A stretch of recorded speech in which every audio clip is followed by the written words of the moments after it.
শিক্ষা ব্যবস্থায় শৃঙ্খলা ফেরানো সবচেয়ে বড় চ্যালেঞ্জ বলে মনে করেন নতুন শিক্ষা উপদেষ্টা অধ্যাপক CR আবরার। মন্ত্রণালয়ের দায়িত্ব নিয়ে তিনি বলেন, বাংলাদেশের শিক্ষা পদ্ধতিকে বিশ্বমানে উন্নীত করতে সব ধরনের উদ্যোগ নেওয়া হবে। নিষ্ঠার সাথে দায়িত্ব পালনের অঙ্গীকার করেন তিনি। আর বিদায়ী শিক্ষা উপদেষ্টা বলেন, শিক্ষা প্রতিষ্ঠানে লেখাপড়ায় মনোযোগ নেই, চলছে ম্যানেজিং কমিটি দখলের প্রতিযোগিতা। 10 মার্চের মধ্যে সব বই দেওয়া সম্ভব হবে বলেও জানান তিনি। রিপোর্টে জানাচ্ছেন মাহবুব কবির চপল। 7 মাসের মধ্যে বদল করা হলো শিক্ষা উপদেষ্টাকে। এক অধ্যাপক বিদায় নিলেন, দায়িত্ব নিলেন আরেক অধ্যাপক। অভিবাসী ও আন্তর্জাতিক সম্পর্ক নিয়ে কাজ করা ঢাকা বিশ্ববিদ্যালয়ের অবসরপ্রাপ্ত অধ্যাপক চৌধুরী রফিকুল আবরার বা CR আবরারকে দায়িত্ব দেওয়া হয়েছে শিক্ষা মন্ত্রণালয়ের। দায়িত্বটা অপ্রত্যাশিত হলেও পালন করতে চান সততার সাথে। মাননীয় প্রধান উপদেষ্টা আমাকে ডেকে পাঠালেন দিন 4-5 আগে।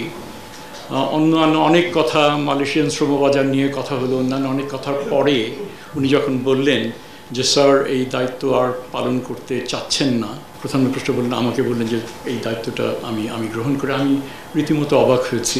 অর্থনীতিবিদ ওয়াহিদউদ্দিন মাহমুদকে শিক্ষা মন্ত্রণালয়ের দায়িত্ব দেওয়া হয়েছিল। তিনি স্বীকার করেছেন, শিক্ষা খাতের বিশৃঙ্খলা ঠেকাতে পারেননি। নতি স্বীকার করতে হয়েছে রাজনৈতিক চাপের কাছে। একটা বিশাল বিশৃঙ্খল অবস্থা, তো ওই যে আবার পরিচালনা পর্ষদ, রাজনৈতিক শক্তি যারা এসেছে তারা আবার দখল করছে, সামলানো যাচ্ছে না।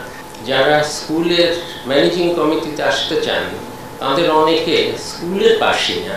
শিক্ষা ব্যবস্থা যখন নষ্ট হয়ে যায়, এটা নষ্ট হতে অনেক সময় লাগে, বহু বছর ধরে নষ্ট হয়, আর এটাকে আবার টেনে তুলতে হলেও অনেক সময়ের দরকার হয়। পাশেই বসা নতুন শিক্ষা উপদেষ্টা শোনেন এসব তিক্ত অভিজ্ঞতার কথা, তবে তিনি এটাকে চ্যালেঞ্জ হিসেবে নিতে চান, জানান ভবিষ্যৎ পরিকল্পনার কথা।